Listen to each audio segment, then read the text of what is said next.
જિંદગી કોઈ વાર કડકડતી ઠંડીમાંથી પસાર થાય છે, કોઈ વાર બળબડતી ધૂપમાંથી પસાર થાય છે, અને કોઈ વાર થાળી નાખતી વરસાદની ઝાપટો એલીમાંથી પસાર થાય છે. તમે વેપારી હો, નોકરિયાત હો કે કોઈ પણ હો, તમે કોઈને કોઈ વાર તો મંદીની ઠંડી અનુભવતા જ હશો. 12 મહિના એક ઋતુ રહેતી નથી હોતી. ઋતુઓ બદલાય એટલે જીવનમાં પણ કંઈક થોડું પરિવર્તન આવે. તો કોઈ વાર તમને બાળનારી લૂ આવતી હોય છે. એ રાજકીય ક્ષેત્રની હોય, આર્થિક ક્ષેત્રની હોય, સામાજિક ક્ષેત્રની હોય. રાત્રે ઊંઘવા ના દે, દિવસે જંપવા ના દે, પેટ ભરીને ખાવા ના દે, એવી બળબડતી લૂ ચાલતી હોય. તો ઘણી વાર એવું બને કે વરસાદ રહી જવાનું નામ જ ના લેતો હોય. એલી ઉપર એલી પડ્યા જ કરતો હોય. ઘરની બહાર પગ મૂકવાની જગ્યા ના હોય. ચારે તરફ કાદવ કીચડ થઈ ગયો હોય. ગરીબ માણસોના ઘર પડી ગયા હોય, વીજળી ન હોય, પારાવાર મુશ્કેલી હોય. આવી ઋતુઓના અંદર માણસ જો એકલવાયો હોય, એકાકી હોય. હું તમને એક બીજી વાત પણ કહું છું. દુઃખો ભલે આવે, પણ દુઃખોમાં જ્યારે સમૂહ સાથે હોય તો એ દુઃખો હળવા થઈ જતા હોય છે. તમારું સ્ટેશન ઉપર ગજવું કપાયું, ભલે કપાયું, પણ જો બીજા સાથે 5-10 ના બીજાના કપાયા હોય તો તમારું દુઃખ હળવું થઈ જશે. હા, આપણે એકલા નથી. પણ જો તમારા એકલાનું જ ગજવું કપાયું તો તમને બધા શિખામણ આપનારા મળે. આમ પૈસા રખાતા હશે, આમ ચલાતું હશે, આમ કરવું જોઈએ, તેમ કરવું જોઈએ. સમૂહ એક બહુ મોટું આશ્વાસન છે. મારી દ્રષ્ટિએ વ્યક્તિના ઉપર પેલી બળબડતી ધૂપ છે, એ ધૂપથી બચાવનારી અને એલીથી, ઠંડી વરસાદની ઝાપટોથી બચાવનારી એક છત્રી હોવી જોઈએ. જો એને એક છત્રી હોય તો એ ગમે તેવી ધૂપમાં પણ ઊભો રહી શકે, ચાલી શકે. જો એની પાસે છત્રી હોય તો ગમે તેવી વરસાદની થપાટોમાં ઝપાટોમાં પણ એ કદાચ સ્વસ્થતાપૂર્વક ધ્રુજ્યા વિના મજલ કાપી શકે. મારી દ્રષ્ટિએ વ્યક્તિના ઉપર 4 પ્રકારની છત્રીઓ જોઈએ, 4 પ્રકાર. અને જો 4 પ્રકારની છત્રીઓ એના ઉપર તણાયેલી હોય તો એના જેવો કોઈ સુખી માણસ નહીં. એ નિરાધાર કહેવાય જ નહીં. એ એક બહુ મોટી શક્તિ લઈને ચાલનારો માણસ છે. આ 4 છત્રીઓ તમે યાદ રાખજો. વ્યક્તિના ઉપર સૌથી પહેલા એના પરિવારની છત્રી છે. એનો પરિવાર એની સાથે છે સુખમાં દુઃખમાં. વ્યક્તિના ઉપર એનો સમાજ છત્રી ધરીને ઉભેલો છે. સમાજ એને પીઠબળ આપે છે. વ્યક્તિના ઉપર એના ધર્મની છત્રી છે. ધર્મ ખાલી દક્ષિણા લેવા માટે જ છે કે કોઈ વિપત્તિમાં, આપત્તિમાં ધર્મ પણ છત્રી તાણીને ઉભો રહે છે. ચિંતા ના કરો, આવી જાઓ આ છત્રી નીચે, અમે તમારું રક્ષણ કરશું. અને વ્યક્તિના ઉપર રાષ્ટ્રની છત્રી છે. તમારું રાષ્ટ્ર, તમારો દેશ, તમે સુખમાં દુઃખમાં ગમે ત્યાં હો ત્યાં તમને એ સહાયતા કરે છે, છત્રી તાણીને ઉભો છે. રાષ્ટ્રની શરૂઆત કરીશ જ્યારે આપણે સ્વતંત્ર હોઈએ અને આપણે ભારત માતાની જય બોલાવતા હોઈએ, ભારત મારો દેશ, ભારત મહાન, આવી બધી વાતો કરતા હોઈએ. પણ જ્યારે વિપત્તિમાં પડ્યા હોઈએ અને ભારતમાંથી કોઈ આપણી મદદે ના આવે, કોઈ આપણા સામુય ના જુએ, ત્યારે મનમાં એક વેદના થાય, એક પીડા થાય. મારી પાસે રાષ્ટ્ર છે પણ રાષ્ટ્રની છત્રી નથી. કેમ છત્રી નથી? કારણ કે રાષ્ટ્રીયતા જેવી જામવી જોઈએ, જેવી જાગવી જોઈએ, એવી જાગી નથી. હું તમને એક ઉદાહરણ આપું. વર્ષો પહેલા, 50-60 વર્ષ પહેલા, જ્યારે અમેરિકામાં કલર બાર ચાલે, આખી દુનિયામાં કોઈને કોઈ પ્રકારનો આ કલર બાર ચાલ્યો જ છે. આજે ધીરે ધીરે દુનિયા આ બધા દૂષણોથી મુક્ત થવા લાગી છે. ભારત પણ એમાંથી ધીરે ધીરે મુક્ત થઈ રહ્યું છે. એવો કલર બાર કે તમને હોટલમાં ઉતારો ના આપવા દે, તમને અમુક બગીચામાં બેસવા ના દે, તમને ગાંધીજીને ફર્સ્ટ ક્લાસમાં બેસવા ના દીધા, દક્ષિણ અમેરિકામાં પકડીને ફેંકી દેવામાં આવ્યા. તું કારો માણસ છે અને આ ગોરા માણસો માટે ફર્સ્ટ ક્લાસ છે, તારાથી બેસી ન શકાય, ટિકિટ લે તો પણ ના બેસી શકાય. એક બીજી વાત પણ યાદ રાખજો, જાતિના અપમાન જેવું કોઈ અપમાન નથી અને જાતિના ગૌરવ જેવું કોઈ ગૌરવ નથી. પ્રજાને જ્યારે જાતિના અપમાનથી મારી નાખવામાં આવતી હોય છે ને, ત્યારે એ પ્રજા નમાલી થઈ જતી હોય છે. અને સમાજના આગેવાનો, સમાજના કાર્યકર્તાઓ વારંવાર આવા ફંક્શનો કરી અને એમાં ગૌરવનું જે તેજ ભરતા હોય છે, એમાંથી જે ગૌરવાન્વિત જાતિ પ્રગટ થતી હોય છે, એની ખુમારી જેવી બીજી કોઈ ખુમારી નથી હોતી. એટલે પેલી ગોરી જાતિએ બાકીની જાતિઓને નમાલી બનાવવા માટે એમને હંમેશા હળધૂત કરી, હંમેશા તિરસ્કાર કર્યો. અને આ બધી જાતિઓ એમ માનતી રહી કે આપણે ખરેખર આવા જ છીએ, આપણે બેસવાને લાયક નથી. આપણા પૂર્વજોએ બહુ મોટા તપ કર્યા અને તપના પરિણામે ધીરે ધીરે આપણે આ કક્ષાએ પહોંચ્યા છીએ. તો એ જમાનામાં અમેરિકામાં એક હોટલમાં જાપાનીઝ આવીને આવ્યો, ઉતર્યો, એને એક રૂમ આપ્યો, પછી કઈ ફરવા માટે ગયો શહેરમાં. જયારે કલાક બે કલાકે ફરીને પાછો આવ્યો ત્યારે એની બેગ છે તે મેનેજરના પાસે પડેલી, અને મેનેજરે કહ્યું, સોરી, હું તમને રાખી નથી શકતો, આ તમારી બેગ પડી, તમારે જ્યાં જવું હોય ત્યાં બીજી હોટલમાં જાઓ. મારી હોટલના બધા ગોરા માણસોએ વિરોધ કર્યો છે કે આ જ્યાં ગોરાઓનો ઉતારો હોય ત્યાં આ જાપનીઝને તમે કેમ જગ્યા આપી છે, એટલે હું એ તમારું માન સાચવી શકતો નથી અને પ્રેમથી તમે અહીં વિદાય થાઓ. પેલા જાપનીઝે કહ્યું કે હું જઉં, પણ મને એક કામ કરવા દો, મને એક ફોન કરવા દો. ખુશીથી ફોન કરો. બેગ ફૂટપાથ ઉપર મૂકી દીધી.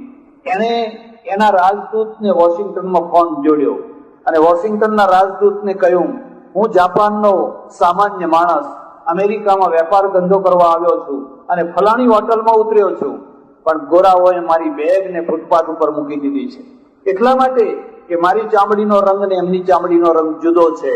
એટલે હવે મારે શું કરવું એ તમે મને સમજાવો કે આ બેગ લઈ અને આખા જાપાનનું અપમાન સહન કરી અને હું અહીંથી બીજી હોટલમાં ફરતો ફરતો જાઉં કે મારે શું કરવું એ તમને જવાબ આપો. પેલા રાજદૂતે કહ્યું, બેગને ફૂટપાથ ઉપર પડી રહેવા દો, હું જ્યાં સુધી તમને બીજો ફોન ના કરું ત્યાં સુધી તમારે ત્યાં જ રહેવાનું છે. એક બીજી વાત યાદ રાખજો, આખો સમગ્ર દેશ અપમાનિત થવાનો પ્રસંગ આવે કે આખા સમગ્ર દેશને માન મળવાનો પ્રસંગ આવે, એ વખતે જો તમે જાગૃત ન હો તો હું માનું છું કે તમારામાં રાષ્ટ્રીયતા જાગી નથી. એ રાજદૂતે સીધો જાપાનમાં ટોકિયો ઉપર ફોન કર્યો, એના વિદેશ મંત્રીને તરત જ જોડ્યો અને કહ્યું કે આપણો એક નાગરિક ફૂટપાથ ઉપર ઉભો છે બેગ લઈને, હોટલ વાળાએ એને કાઢી મૂક્યો છે, બોલો અમારે શું કરવું? અમારે આ રીતે તિરસ્કૃત થવું, અડધૂત થવું? પેલા વિદેશ મંત્રીએ કહ્યું, તમે ચિંતા ના કરો, થોડીક વાર રાહ જુઓ, હું તમને ફોન કરું છું.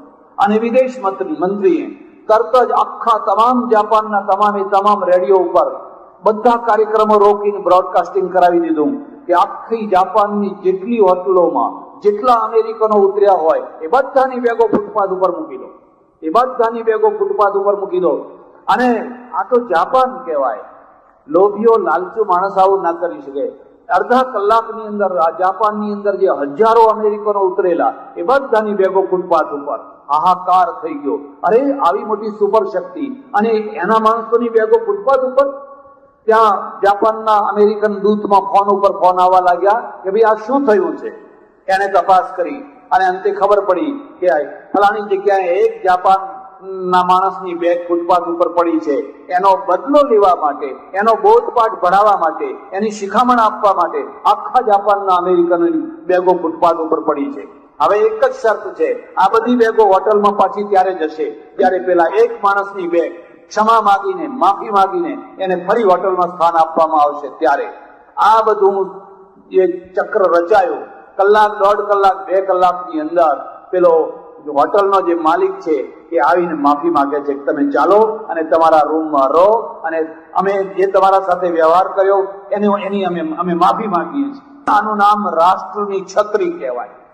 તમે અપમાનિત થતા ફરો તમે દુઃખી થતા પહેરો, તમારો રાજદૂત તમારી વાત ના સાંભળે, તમારો દેશ તમારી વાત ના સાંભળે અને ચારે તરફ તિરસ્કૃત થઈને તમે ફર્યા કરો, તો એમ સમજવું કે તમારા રાષ્ટ્રની છત્રી હજુ ઉઘડી નથી. એટલે પ્રત્યેક વ્યક્તિને રાષ્ટ્રના ગૌરવની સાથે એક રાષ્ટ્રની છત્રીની જરૂર હોય છે. જાપાને જેમ છત્રી તાણી, બીજા બધા દેશોએ જેમ છત્રી તાણી, એમ આપણે પણ જ્યારે પણ રાષ્ટ્રના કોઈ પણ નાના મોટા પદ ઉપર જઈએ ત્યારે આપણે જોવાનું કે આપણા નાગરિકનું અપમાન એ આખા દેશનું અપમાન છે અને આપણા નાગરિકનું માન એ આખા દેશનું માન છે. મારે એ ચર્ચા નથી કરવી, પણ હું તમને એક બીજી વાત કહું છું કે જેમ રાષ્ટ્ર છત્રી તાણીને પોતાના નાગરિકને છાંયો આપતું હોય છે, એવી જ રીતે ધર્મ પણ આપતું હોય છે. દુર્ભાગ્યવશ ભારતમાં જે રીતે ધર્મની રચના થઈ અને જે રીતે ધાર્મિકતા લોકોએ માની છે, એમાં એક જ વન વે છે. ધર્મના ક્ષેત્રોમાં આપ્યા જ કરવાનું, આપ્યા જ કરવાનું, આપ્યા જ કરવાનું.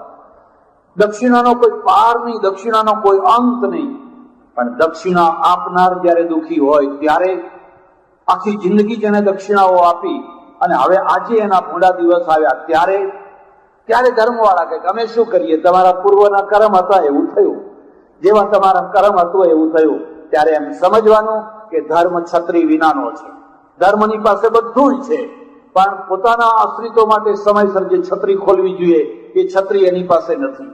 તમને કદાચ ખબર હોય કે ન હોય, જ્યારે યુગાન્ડામાંથી આપણા ભાઈઓને ભાગવાનું થયું, ઈદી અમીને 2 મહિનાનો ટાઈમ આપ્યો, 2 મહિનામાં બધા ભાગી જાઓ અહીંથી અને કશું નહીં, પહેરેલા કપડે ભાગી જાઓ. ત્યારે ખોજા જમાત, ખોજા કોમ, અને ખોજા કોમના નેતા આગા ખાન, અને આગા ખાને કેનેડા, અમેરિકા, બ્રિટેન, ઓસ્ટ્રેલિયા બધે ફરીને કહ્યું કે મારા માણસોને તમે સમાવી લો અને જે ખર્ચો ને જે જવાબદારી આવશે એ બધી હું ઉપાડું છું. એમની પાસે કરોડો ડોલર છે, એ કોઈ ભિખારી નથી. અને તરત જ એમની આખી વ્યવસ્થા થઈ ગઈ અને બધા કેનેડામાં, અમેરિકામાં, બ્રિટેનમાં બહુ માનપૂર્વક, ગૌરવપૂર્વક સમી ગયા. હું આને ધર્મની છત્રી કહું છું. આગા ખાન કેવા કપડાં પહેરે છે, કે કેટલો ખર્ચો કરે છે, કેટલી સાહેબીમાં રહે છે, એની કોઈ ટીકા કરવાની જરૂર નથી. પણ જરૂર એ છે કે ખરા ટાઈમે કેટલી મદદ કરી શકે છે, ખરા ટાઈમે પોતાના સમાજ માટે કેટલો ઉભો રહી શકે છે. કેટલાક ભાઈઓ ભારતમાં આવ્યા જેમણે પેઢી દર પેઢીથી ભારતને નહીં જોયેલું.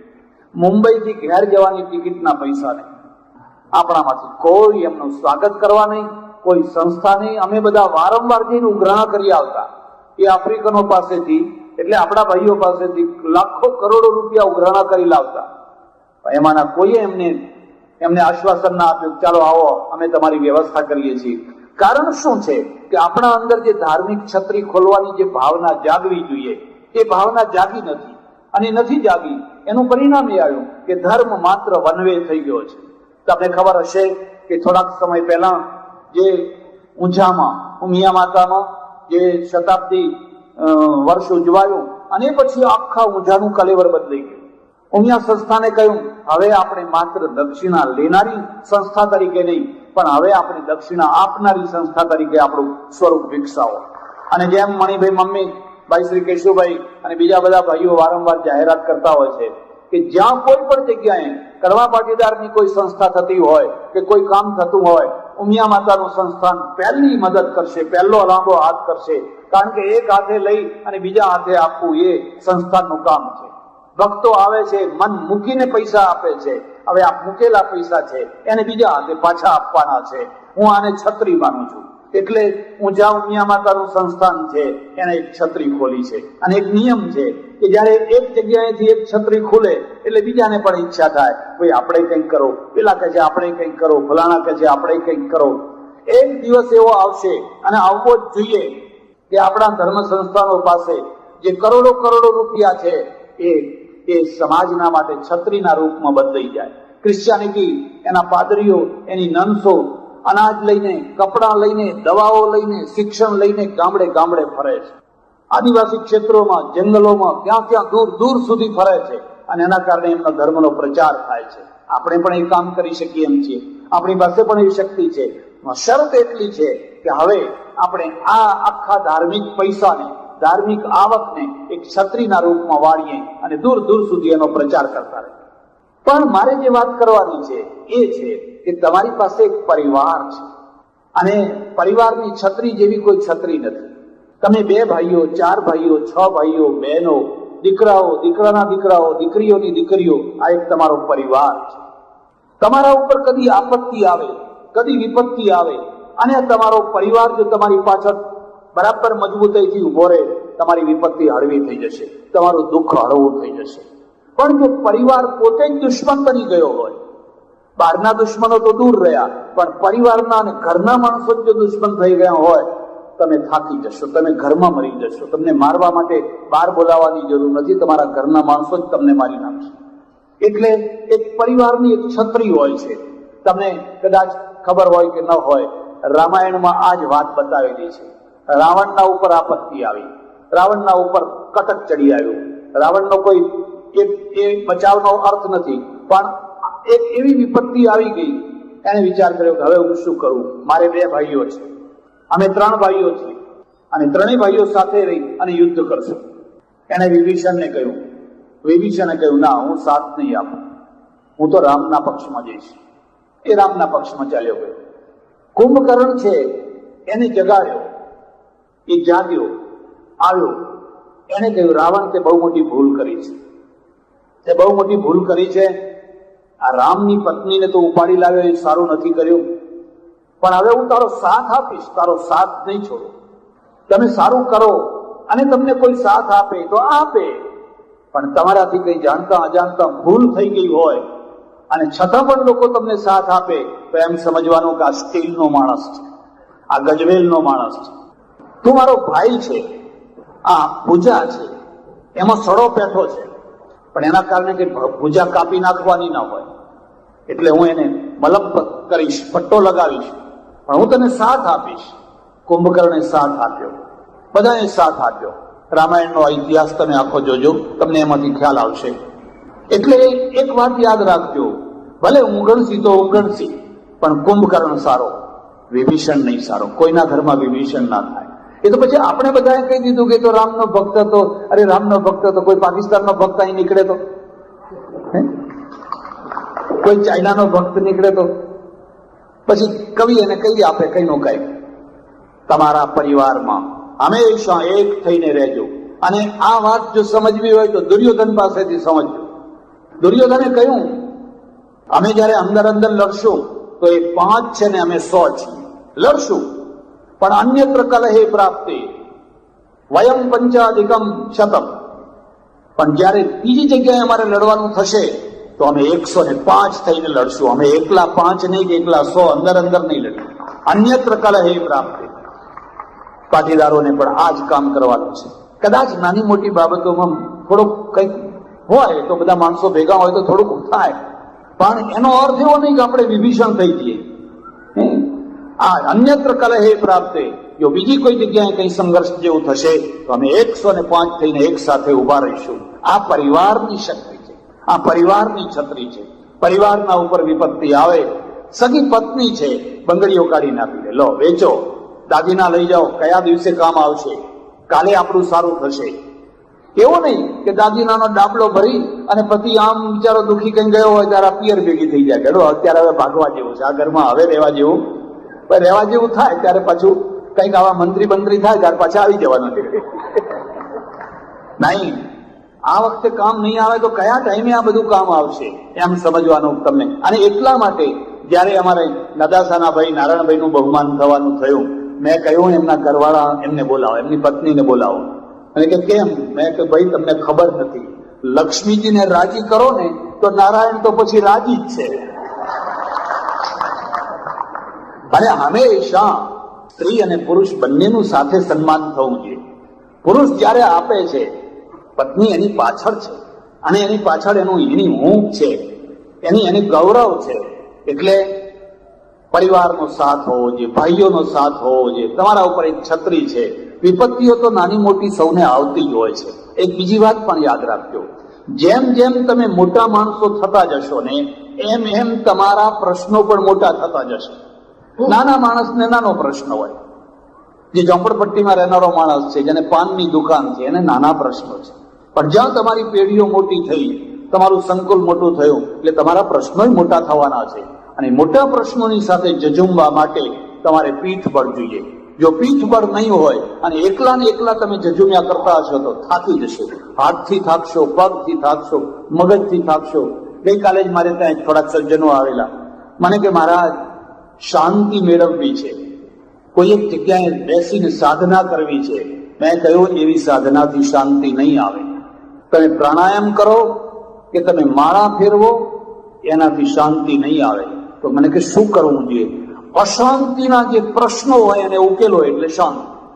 જે પ્રશ્નોએ અશાંતિ ઊભી કરી હોય એ પ્રશ્નોને તમે ઉકેલો. પરિવારના હોય, કુટુંબના હોય, આર્થિક હોય, રાજકીય હોય. હવે એ પ્રશ્નોને ઉકેલશો નહીં અને મારા આશ્રમમાં રૂમ બંધ કરીને બેસ્યો તો પેલા પ્રશ્નો વંટોળીઓ થઈને મગજમાં ફર્યા કરશે. વંટોળીઓ થઈને મગજમાં ફર્યા કરશે. ના તમારું ધ્યાન લાગવા દેશે, ના ભજનમાં મન લાગવા દેશે. આ પ્રશ્નોને ઉકેલો. કારણ કે વાત તો સાચી છે, પણ પ્રશ્નોને ઉકેલવા કેવી રીતે? બસ એ જ સાધના છે. અને પ્રશ્નોને ઉકેલવાની જે ચાવી આપે એનું નામ જ ગુરુ છે.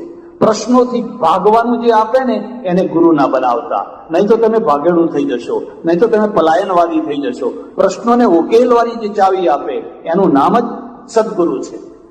એટલે એક ચોથી છત્રી છે જેની થોડી ચર્ચા કરવાની છે, અને એનું નામ છે સમાજની છત્રી. દરેકનો એક સમાજ હોય. તમે કીડીઓનો સમાજ જોયો, મકોડાનો સમાજ જોયો, મધમાખીનો સમાજ જોયો? અરે જરા જોજો, અધ્યયન કરજો. એક મધમાખીની છેડતી કરી જુઓ, એક કાંકરી મારી જુઓ, તમને ખબર પડશે હજારો મધમાખીઓ છૂટશે એક સાથે. હવે કોણ શરણ આપે? પાણીમાં ડૂબકી મારો તો ઉપર ફર્યા કરશે, ધાબળો ઓઢો તો ઉપર ફર્યા કરશે. એક માણસે મને કહ્યું, અરે મને કે આટલા વર્ષો થઈ ગયા, આટલા લોકો આવ્યા ને ગયા, અને છતાંય હજુ આપણે જીવીએ છીએ. કેટલા મુસલમાનો આવ્યા, કેટલા શકો આવ્યા, હુણો આવ્યા, શીખીયનો આવ્યા, ફલાણા આવ્યા, હજુ આપણું અસ્તિત્વ છે. મેં કહ્યું એનું કોઈ ગૌરવ ના હોય. અત્યાર સુધી કેટલી ડીડીટી છાંટી અને તોય મચ્છરોનું અસ્તિત્વ છે, તોય કીડીઓનું અસ્તિત્વ છે. એકલા અસ્તિત્વથી કઈ ગૌરવ લેવાનું નથી. પણ તમારું વ્યક્તિત્વ કેવું છે? ખાલી અસ્તિત્વ નહીં, તમારું વ્યક્તિત્વ કેવું છે? મધમાખીનું વ્યક્તિત્વ, એની પાસે ડંખ છે, એની પાસે કાંટો છે. એટલે લોકો કહે છે દૂર રહેજો, છંછેડશો નહીં એને. એ કીડીઓ ઉપર તો ગમે એમ 200 કીડી ઉપર પગ મૂકીને લોકો હેડતા થાય. આખો કીડિયા નગરાઉ હોય એના ઉપર બૂટ મૂકીને ચાલતા થાય. કોઈ એનું રિએક્શન નહીં, કોઈ એની પ્રતિક્રિયા નહીં. બધી કીડીઓ આમ વાંકી ચૂકી થઈને પછી પાછી હતી તેને ત્યાં. એમ સમાજ છે એનું એક વ્યક્તિત્વ હોય. તમારે કોઈને મારવો નથી, કોઈને દુઃખ નથી દેવું, પણ તમને કોઈ હેરાન કરતો હોય, તમને કોઈ દુઃખી કરતો હોય, અને તમે જો મધમાખીઓની માફક એક થઈને રહેતા હો અને તમારી પાસે ડંખ હોય તો લોકો દૂરથી ભાગશે, દૂરથી ભાગશે. તમારી પાસે મધ છે, તમે તો શક્તિશાળી છો. શું નથી તમારી પાસે? પણ જરૂર માત્ર એટલી છે કે સામે પ્રતિકાર કરવાની પણ તમારી પાસે ક્ષમતા હોય. સૌરાષ્ટ્રમાં જઈને જોજો, કચ્છમાં જઈને જોજો, પાટીદાર પ્રજાની પાસે વર્ષો સુધી વેઠ કરાવી, હળધૂત કરી નાખી, કાળી મજૂરી. સારી ઘોડી ના રાખી શકે, સારી રજાઈ ના રાખી શકે, સારી ભેંસ ના રાખી શકે. ગમે તેમ આંચકીને માણસ ચાલતો થઈ જાય, ગમે એમ અપમાન કરે. કારણ કે પ્રજા બધી વેચાઈ ગયેલી, વિખરાઈ ગયેલી, ઊભી જ નહીં થયેલી. ધીરે આજે એક પાટીદાર સમાજ ઉભો થઈ રહ્યો છે સૌરાષ્ટ્રમાં, કચ્છમાં, ગુજરાતમાં. અને એ સમાજ એટલો શક્તિશાળી ઉભો થઈ રહ્યો છે કે હવે લોકો વિચાર કરે છે કે જોજો ભાઈ, હવે આ 50 વર્ષ પહેલાનો આ પાટીદાર નથી કે તમે ગમે એમ એની પાસે ગમે એમ ઉઠબેસ કરાવો, ગમે એવા અપમાન કરો. આજનો નવો પાટીદાર છે. એક સમાજ ઉભો થતો હોય છે, અને આ સમાજ શું છે? છત્રી તાણતો હોય છે. એ છત્રી તમે જુઓ, બજારમાં મળતી છત્રીને તમે જોજો, એમાં 8 કપડા હોય છે, 8 સળિયા હોય છે. એના દ્વારા એ છત્રી તણાયેલી હોય છે. આ 8 ભાગ છે, એને જરા સમજવા જેવા છે. 4 નકારાત્મક છે, 4 સકારાત્મક છે. વચ્ચે એ પણ હું તમને કહી દઉં કે પહેલા સમાજ હતો. ખરેખર તો સમાજને તો પણ ગોળ હતો, જ્ઞાતિઓ હતી, ગોળ હતો. અને એ કામ એક જ કરતા કે દંડ દેવાનું કામ કરે, બાકી બીજું રચનાત્મક કોઈ કામ નહીં. દંડ દેવાનું. અને દંડ શું દેવાનું? બહારથી કન્યા કેમ લાવ્યો, બહાર કન્યા કેમ આપી, આ કેમ કર્યું, ફલાણું કેમ કર્યું. એટલે બધા આગેવાનો ભેગા થાય, નાત મળે. અને એ આગેવાનો માટે ખાસ શબ્દ વપરાય. અમાવાસ્યાનો પહેલો દિવસ, અમાવાસ્યાનો એને ચૌદસ્યા કહે લોકો. એ 2-3 દિવસ સુધી શીરો ખાય, લાડવા ખાય, હોકા પીવે, ગુડગુડ ગુડગુડ ગુડગુડ ગુડગુડ, ખાટલા ઢાળ્યા હોય. પેલો બિચારો મોઢામાં તરણું લે, મોઢામાં જોડું લઈને માફી માગે, પૈસા મને માફ કરો, મને ક્ષમા કરો.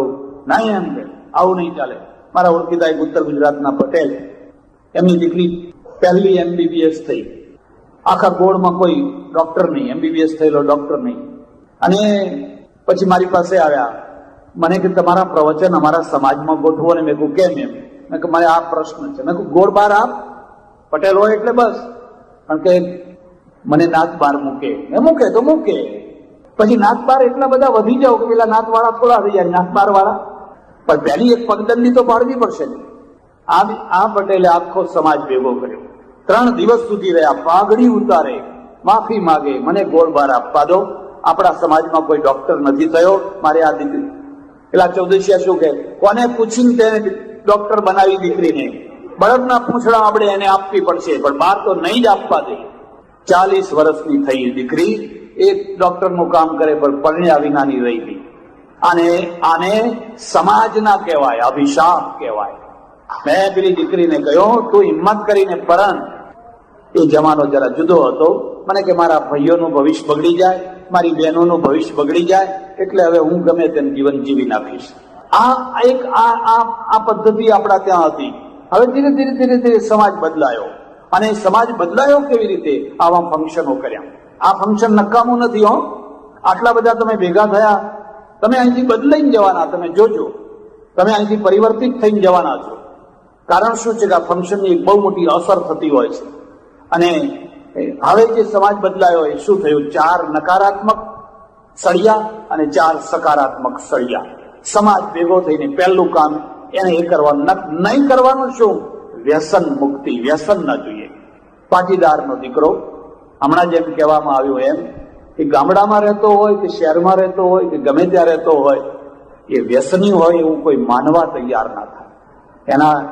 એના ઘરમાં ખાવા પીવાની વસ્તુઓમાં કોઈ એમ ના કે આના ઘરમાં આવું થાય છે. એવું ધીરે ધીરે ધીરે ધીરે હવે એવું સાંભળવા મળે છે કે પાટીદારોના દીકરાઓ પણ કેટલાક લોકો વ્યસન તરફ વળવા લાગ્યા છે.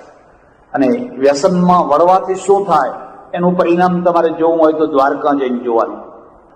લંકા સોનાની હતી અને દ્વારકા સોનાની હતી, પણ લંકાનો નાશ બહારના માણસે આવીને કર્યો અને દ્વારકાનો નાશ અંદરના માણસોએ કર્યો.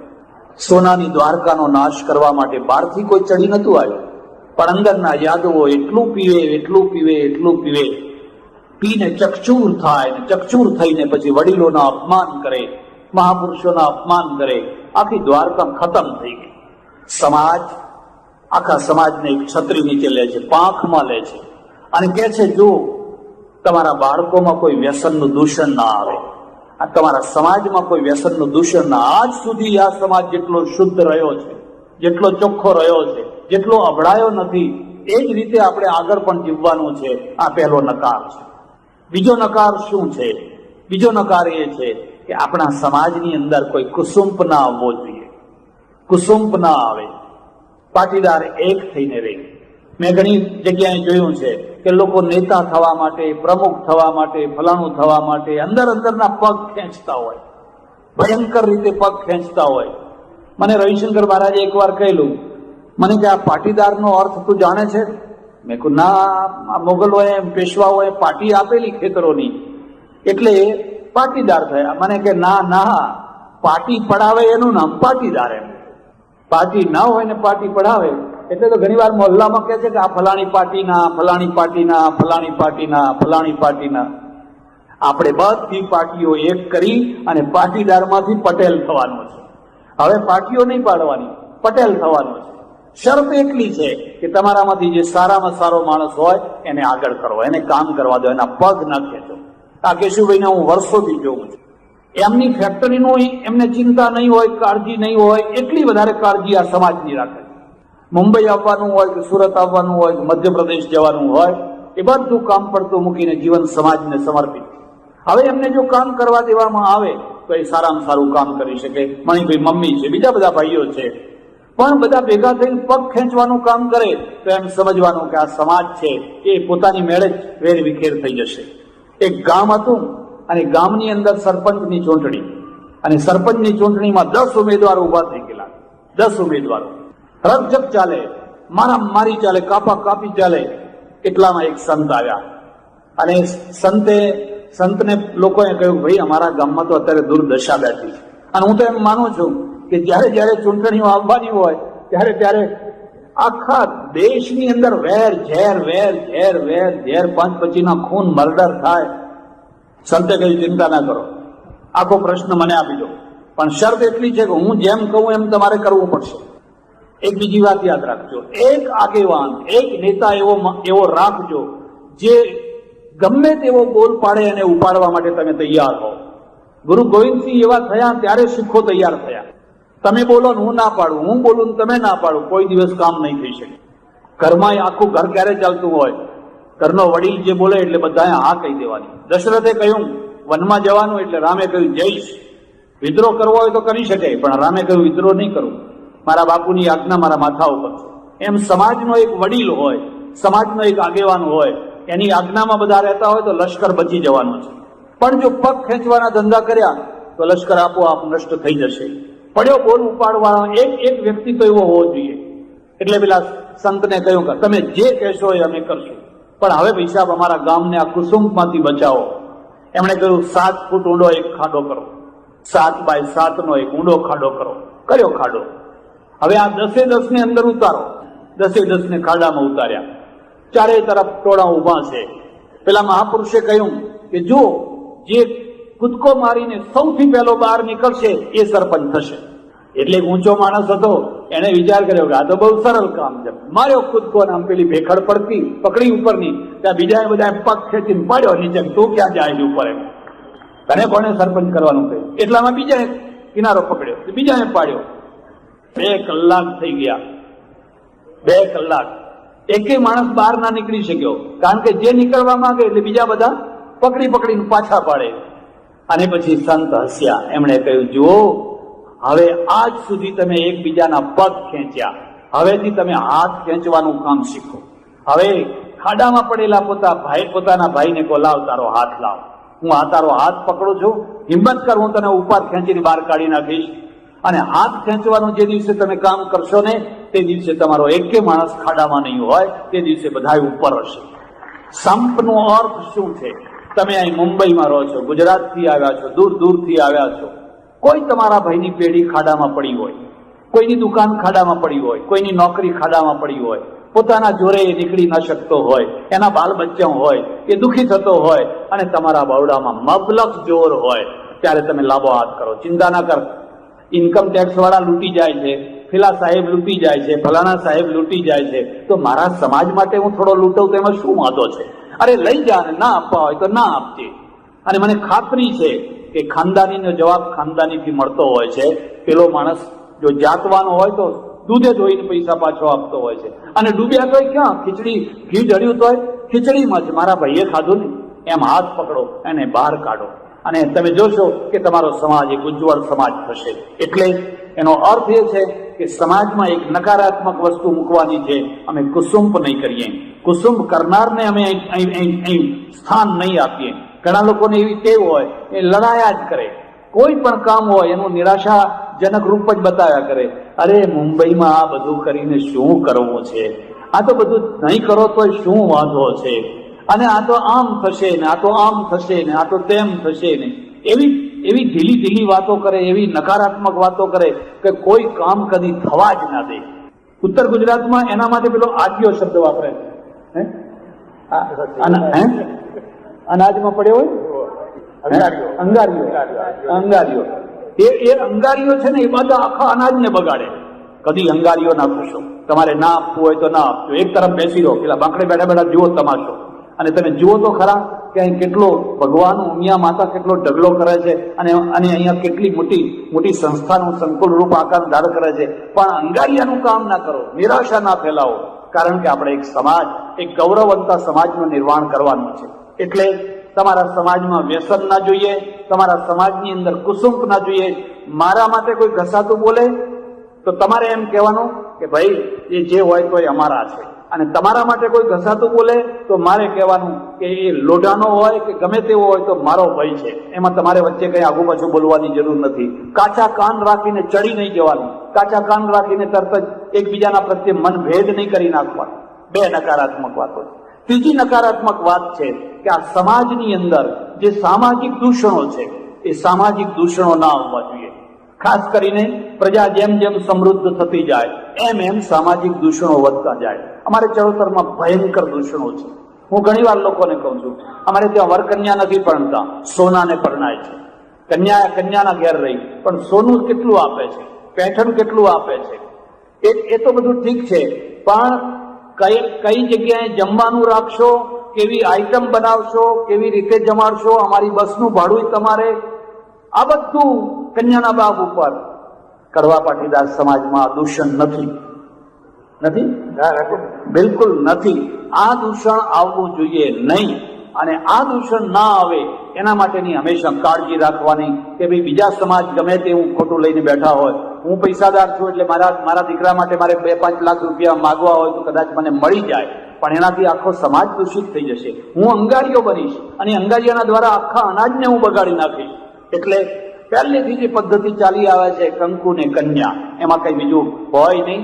આ રસોઈ બનાવો ને આમ જમશું ને આમ કરશું ને આ બસ લાવો ને ફલાણી લાવો ને એ બધા કુરિવાજો આપણા સમાજમાં આવવા જોઈએ નહીં.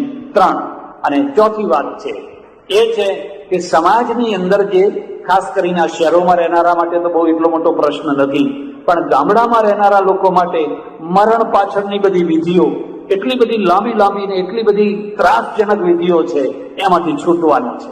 પહેલું તો સિદ્ધપુર લઈ જવાનું. હું એક ગામમાં રહું, ઊંઝા ઉનાવાના પાસે એક નાનું ગામ. તે એક વૃદ્ધ ડોસા આવે તો ચહેરો ઉતરેલો, 2-3 દિવસ સુધી એમનો ચહેરો ઉતરેલો મેં જોયો. મેં એમને પૂછ્યું, તમારો ચહેરો ઉતરેલો છે, કઈ દુઃખી છો? મને કે બાપુ, મારા મગજમાં એક પ્રશ્ન ગુમરાય છે કે મારા હાડકાં સિદ્ધપુર નહીં પહોંચે તો મારી ગતિ કેવી થશે? મેં કહું, આ હાડકાં જેના સિદ્ધપુર પહોંચે છે એની ગતિ કેવી થાય છે? હાડકાં પહોંચવાથી ગતિ થાય છે? આ ભ્રમણા છે. આખું રૂપ બદલી નાખો. મૃત્યુ થયું, મોટી ઉંમરના માણસનું મૃત્યુ થયું, દુઃખ થયું, શોક થયો, બરાબર છે. શાસ્ત્રમાં લખ્યું છે હરિકીર્તન કરો, ગીતાજીનો પાઠ કરો, ઉપનિષદનો પાઠ કરો. કદી ગરુડ પુરાણ ના બેસાડો. આ યાદ રાખજો, કદી પણ કોઈના પાછળ ગરુડ પુરાણ ના બેસાડશો. એમાં એટલી બધી ભ્રમણાઓ લખેલી છે કે તમે બધા ગુજવાડામાં જ પડી જશો કે ક્યાં આખું આજીવિકા માટે લખાયેલું છે. એટલે આ ગીતા વાંચજો, ઉપનિષદ વાંચજો. મેં હમણાં સંદેશમાં એક લેખ લખ્યો હતો, તમે જો વાંચ્યો હોય તો તમને ખબર હોય. આખું એક નવી ક્રાંતિ મૂકી હતી કે એ ફૂલ જે છે, ફૂલને લઈને લોકો હરિદ્વાર જાય છે, ચાણોદ જાય છે, ફલાણે જાય છે આ ફૂલ પધરાવવા માટે. આ રિવાજ હવે બંધ થવો જોઈએ. નદીઓ દૂષિત થાય છે. જેના ને તેની રાખ, જેના ને તેના હાડકા નદીઓમાં નાખવા, પરદેશમાં નાખવા ના દે. એક કાગળનો ટુકડો ના નાખવા દે. ચોખ્ખી નદી હોય, આપણા ત્યાં બધું જે હોય એ બધું નદીમાં.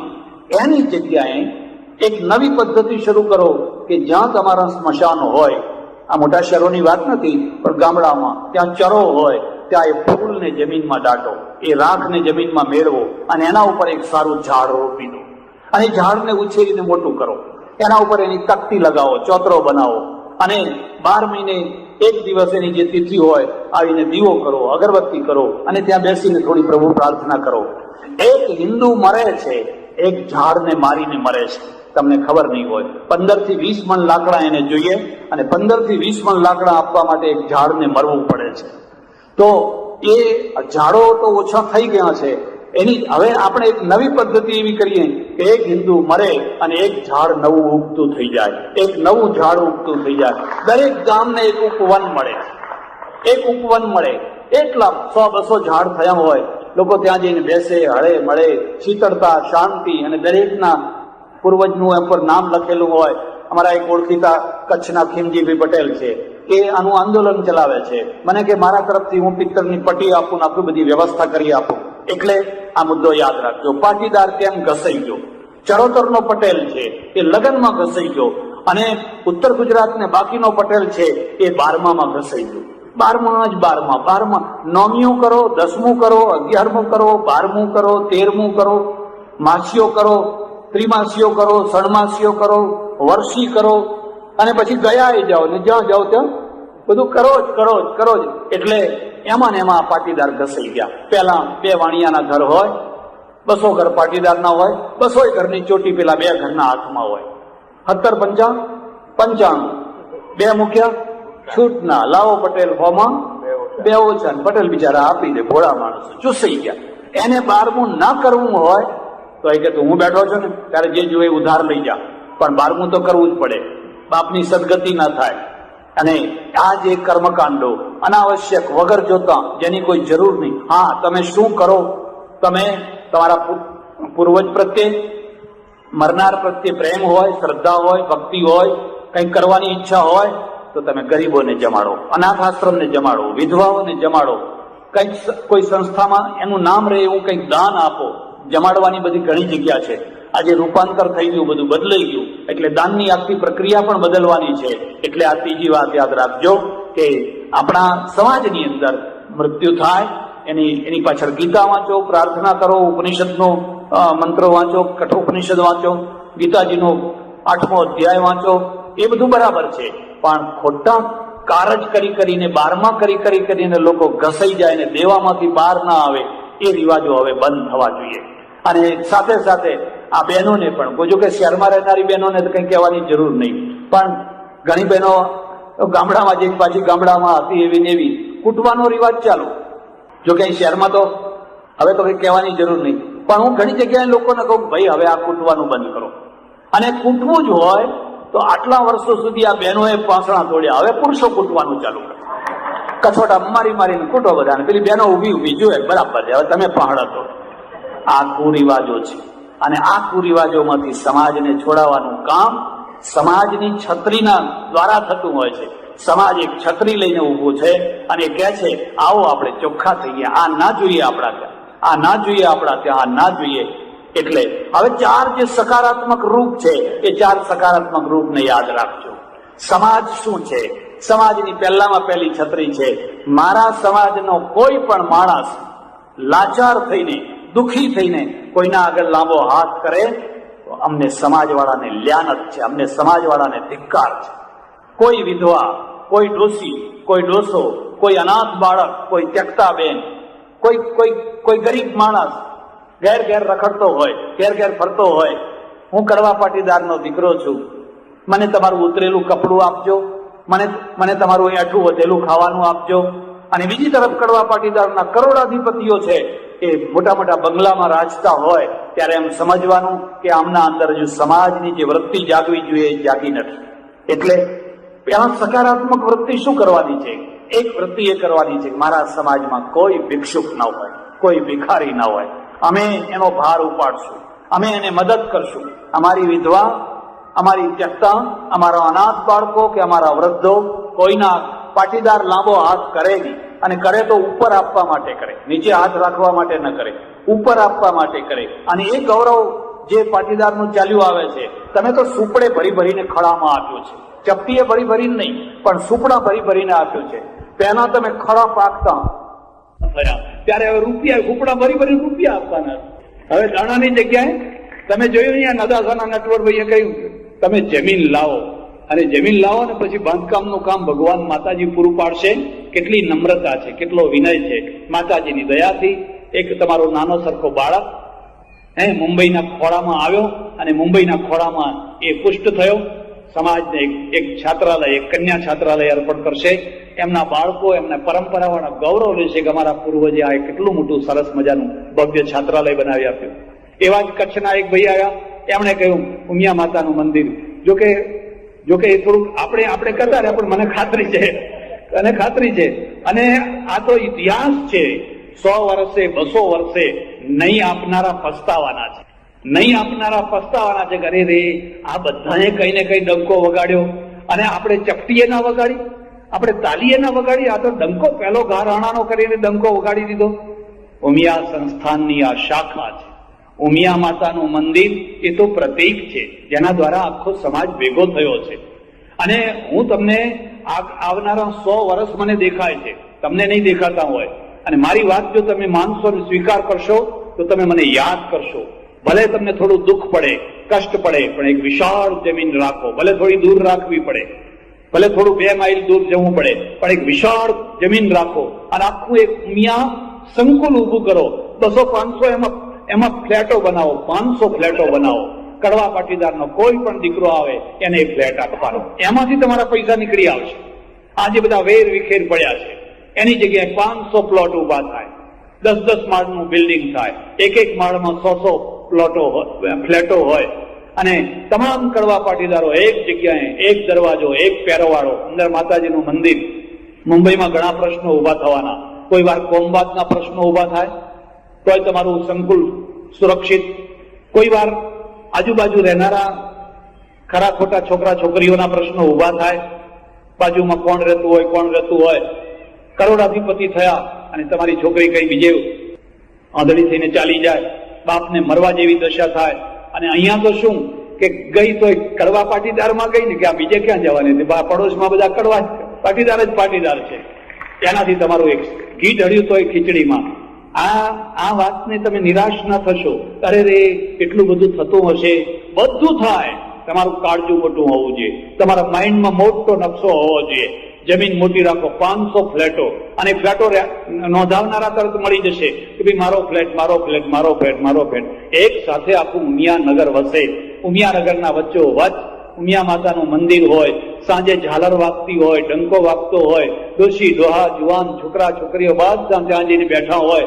જેમ અરવિંદભાઈ શેઠે કહ્યું એમ બાજુમાં જ સત્સંગ હોલ હોય, સારી કથા પ્રવચન થતું હોય, છાત્રાલય હોય, બધું જે જોઈએ એ બધું જ સ્ટોર હોય, બધી વસ્તુઓ મળતી હોય. તમારું એક આખું એક સુરક્ષિત સંકુલ ઉભું થઈ શકે, કરી શકાય એવું છે, એમાં મને જરાય શંકા લાગતી નથી. પણ આ થઈ શકે એટલે સકારાત્મક વૃત્તિમાં પહેલા શું છે, પહેલા મારા સમાજ માટેની જે આવશ્યકતાઓ છે એ આવશ્યકતાઓ આપણે પૂરી કરવાની છે. એટલે પહેલી તો માનવીય આવશ્યકતાઓ, પછી શૈક્ષણિક આવશ્યકતાઓ, કારણ કે આપણે બાળકોને ભણાવવાના છે. અને હું તમને એ પણ કહું, સરકારી નોકરીઓ ભવિષ્યમાં બહુ મળવાની નથી. જો આ નીતિ ચાલુ રહી તો સરકારી નોકરીઓ ઓછી મળવાની છે. અને હું તમને એક બીજી પણ વાત કહું છું કે આ અનામતની જે બીમારી છે એના માટે કદી તમે એવી લાલચ ના રાખશો કે અમને અનામત મળે એવી. અનામતના ક્ષેત્રમાં પેસવાની કારણ શું કહું છું, 50 વર્ષ થયા. આ 50 વર્ષમાં અનામતના ક્ષેત્રમાંથી એક પણ પ્રતિભા ઉભી નથી થઈ, એક પણ અદ્વિતીય પુરુષ ઉભો નથી થયો. જેમ તેમ ભણીને જેમ તેમ માર્ક લીધા અને જેમ તેમ નોકરીમાં પેસી ગયા, બસ હવે કોઈ કાઢનાર નથી. આ તો બધા વેદ્યા માણસ પેદા થઈ રહ્યા છે. આપણે વેદ્યા માણસ નથી પેદા કરવા. અહીંયા મહારાષ્ટ્રમાં હું ગયા વર્ષે આવેલો, 1.5 વર્ષ થયું. અને જયારે હું પાછો વળતો હતો, હમણાં ઉત્તર ગુજરાતના એક પટેલ એમની ગાડીમાં જ મને કે મારે બંગલે જમીન જજો. મેં કહું ભલે. મને કે મારે બંગલે જમીન જજો. મેં કહું ભલે. રસ્તામાં એમની ફેક્ટરી આવી, ફેક્ટરી જોવા લઈ ગયા. વિશાળ લોખંડની ફેક્ટરી, બધા 12-20 ટનના ઘણ, ધામ ધામ ધામ. મેં કહું ક્યારે તમે આ ફેક્ટરી કરી? મને કે મારું બાપુ મહારાષ્ટ્રમાં મેં પગ મૂક્યો ત્યારે મારી પાસે 9,000 રૂપિયા હતા. 9,000 રૂપિયા હતા. આજે 200 કરોડનો વેપાર કરું છું. 200 કરોડનો. ઓહો. મેં કહું મને શીખવાડો ને ભાઈ, હું એવું કરું? મને કે ના, એ તમારું કામ નહીં, એ તમારું કામ નહીં. તમે કરો એ અમે ના કરી શકીએ ને અમે કરીએ એ શું? આનું ગજુ કઈ ગજુ છે, કઈ ગજુ છે. 9,000 માંથી એને 200 કરોડનું આખું એસ્ટેટ ઉભું કર્યું છે. અમે જમવા બેઠા, મારી બાજુમાં એક સજ્જન જમે. મેં કહું આ ભાઈ કોણ છે? મને કે અમારી ફેક્ટરીના મેનેજર મિસ્ટર બેનર્જી છે, બંગાળના છે. શું પગાર આપો છો? મને કે 52,000 રૂપિયા મહિને. 52,000, બંગલો, ગાડી, બધું, ને 52,000 રૂપિયા. પછી જમી રહ્યા, મેં એમને કાનમાં કહ્યું, મેં કહું આ બંગાળના માણસને 52,000 આપો છો, એના કરતા આપણા ઉત્તર ગુજરાતના કોઈ હોય એને જ 52,000 ની નોકરીમાં રાખવો હતો ને, બહારના માણસને તમે રાખ્યો. મને કે એ જ ફેક્ટરીમાં કમાય છે ને એ જ ફેક્ટરી ચલાવે છે. જો આપણા માણસને રાખો ને તો ફેક્ટરીનું દેવાળું જાય. રાષ્ટ્રપતિને ખબર નહીં કેટલો પગાર મળતો હશે, પણ 52,000 તો નહીં જ મળતો હોય. આ 52,000 એની યોગ્યતાનો મળે છે, અનામતના જોર નથી મળતો. આજે મલ્ટીનેશનલ કંપનીઓ એટલી બધી આવવાની છે અને દેશની કંપનીઓ પણ એટલી બધી નીકળી છે કે આજે સરકારી નોકરિયાતોના પગાર કરતા પ્રાઇવેટ કંપની વાળાના પગારો વધી જવાના છે. શરત એટલી છે કે તમારામાં લાયકાત હોવી જોઈએ. હમણાં થોડા દિવસ પહેલા મારે સુરત જવાનું થયું. એક ગોસ્વામીનો દીકરો મને એક પટેલે બતાવ્યો, મારા ઓળખીતા, મને કે આ મારી ફેક્ટરીનો મુકરદમ છે, 20,000 રૂપિયા મહિને આપું છું. હું 20,000? મને કે 6 ચોપડી ભણેલો છે પણ 20,000 રૂપિયા આપું છું. કેમ એમ? મને કે આ છોકરામાં એટલી હોશિયારી છે ને કે હીરાનું પડીકું આમ હાથમાં લે ને એની સાથે જે કહી દે કે આ લેવા જેવું છે કે નથી લેવા જેવું, અને એને તરાસવાના હોય, એના પેલ પાડવાના હોય તો એ વધારેમાં વધારે કેવી રીતે એનું વળતર મળે એને બધું આવડે છે. એટલે મને દર મહિને 60,000 કમાઈ આપે છે, એના હું એને 20,000 આપું છું. તમારે લાયકાત વધારવાની છે, તમારે યોગ્યતા વધારવાની છે. નોકરીઓ, ધંધા અને આવક તો તમારા પગમાં આવીને પડવાની છે, પણ શરત એટલી છે કે તમે તમારા છોકરાઓને ભરપૂર લાયક બનાવો. અને જો એ લાયક બનાવવા હશે તો તમારે શૈક્ષણિક ક્ષેત્રના ઉપર ધ્યાન આપવું પડશે. મબલક પ્રતિભાઓ તમારી પાસે પડેલી છે, એકથી એક ચડે એવી, માત્ર એને પહેલ પાડવાની જરૂર છે, એને મઠારવાની જરૂર છે. એને જો પહેલ પાડવામાં આવ્યા હોય તો એ મુગટમાં જડાનારો, ચમકનારો હીરો છે. એટલે ઉમિયા સંસ્થા અને આ બધા સમાજો, સુરતનો સમાજ હોય, મુંબઈનો સમાજ હોય કે બીજો સમાજ હોય, કન્યા છાત્રાલયની કેમ ચિંતા કરે છે? એટલા માટે ચિંતા કરે છે, પાટીદારની દીકરી એને કોઈ જગ્યા ના મળતી હોય એટલે કોઈ બીજા છાત્રાલયમાં રહે, ત્રીજી જગ્યાએ રહે, ચોથી જગ્યાએ રહે, કેટલી લાચારી, કેટલું દુઃખ, ઓન આપવા પડે, ફલાણું કરવું પડે, બધા પ્રશ્નો ઉભા થાય. અને તમે બાવડાવાળા માણસો થઈને પોતાની આદર્શ એક એવું છાત્રાલય કે જેમાં કાળવા પાટીદારની દીકરી એક છત્રી નીચે બાપના ઘરમાં રહેતી હોય, માના ઘરમાં રહેતી હોય, એટલી સુરક્ષાથી અને એટલી જ સંસ્કારિતાથી રહી શકે. અને એ મારી દીકરી છે, તમારી દીકરી છે, આપણા સૌની દીકરી છે. પાછી એ સમાજમાં જ આવવાની છે અને સમાજમાંથી માણસોને બેઠા કરવાની છે. એટલે શૈક્ષણિક કાર્ય ઊભું થાય. આ સકારાત્મક બીજું રૂપ છે. ઉમિયા માતાનું જે સંસ્થાન છે એ એક કેન્દ્રમાં નિમિત્ત છે. એના દ્વારા આપણે બધા એકત્રિત થયા છીએ. પણ એના દ્વારા ત્રીજું શું કામ કરવાનું છે? ત્રીજું કામ કરવાનું છે લગ્ન સંબંધી કામ. કારણ કે આ સંબંધો બહુ મહત્વના છે. પહેલા એક જમાનો હતો જયારે 12 વર્ષે એક વાર મુહૂર્ત આવતું, અને ત્યારે નાના નાના છોકરાઓથી માંડીને બધા પરણી જતા, એમાંથી કજોડા થતા, એમાંથી બહુ મોટા અનર્થો થતા. એ અનર્થોને રોકી શકાતા નહીં. જોકે ત્યારે એક વાત સારી હતી કે કન્યાએ અભણ ને મૃત્યુ હોય, એટલે બહુ ચોઈસ નહીં, એમની કોઈ બહુ નકશો નહીં, બહુ કઈ એ નહીં, જે પડ્યું પનારું પાર પાડવાનું.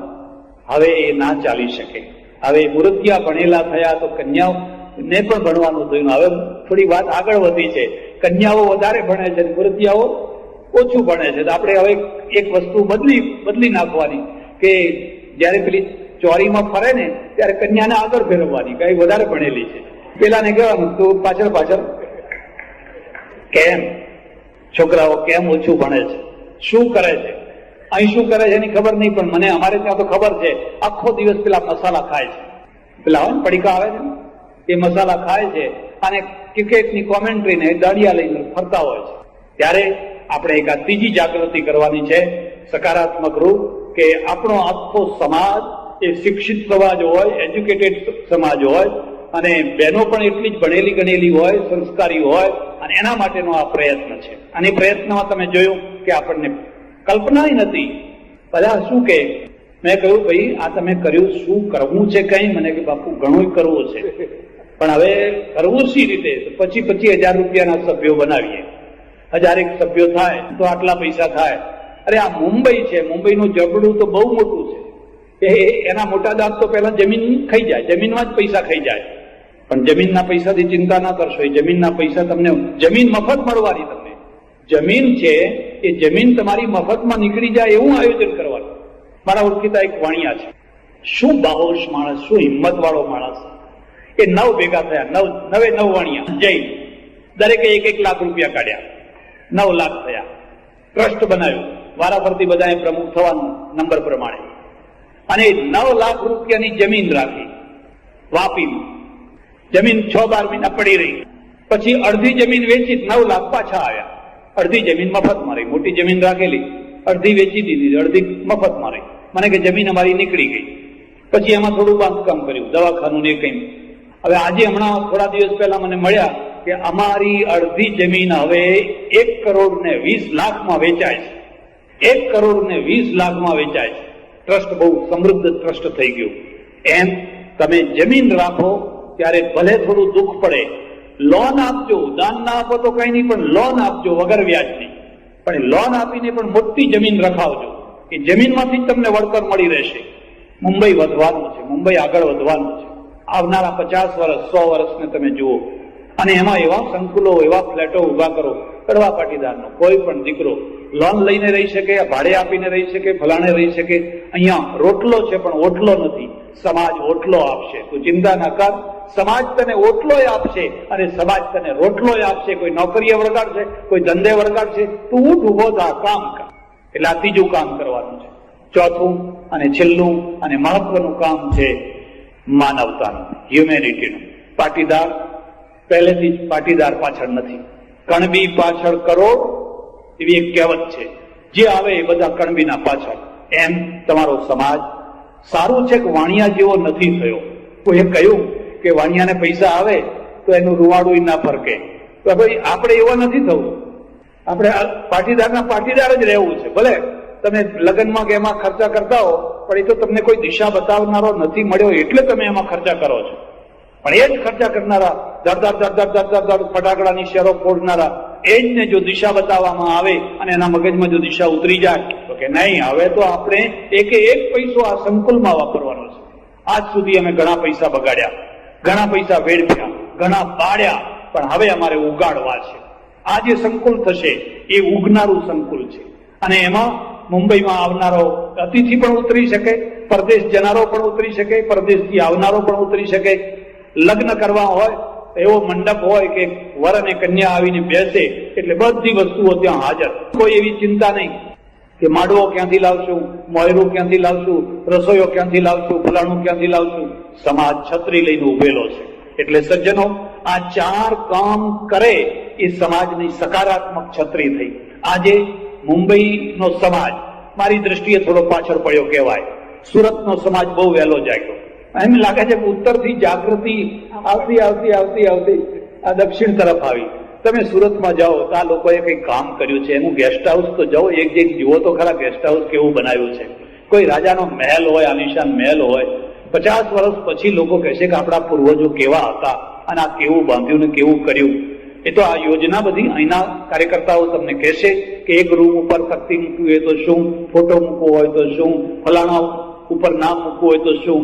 પણ જ્યાં પોતાની શક્તિ હોય, પોતાની માતાના નામે, પોતાની પત્નીના નામે, પોતાના પિતાના નામે, પોતાના નામે કઈ ને કઈ 2 ઈંટો મૂકજો, 4 ઈંટો મૂકજો, તમે ધન્ય થઈ જશો. તમારો સમાજ ધન્ય થઈ જશે.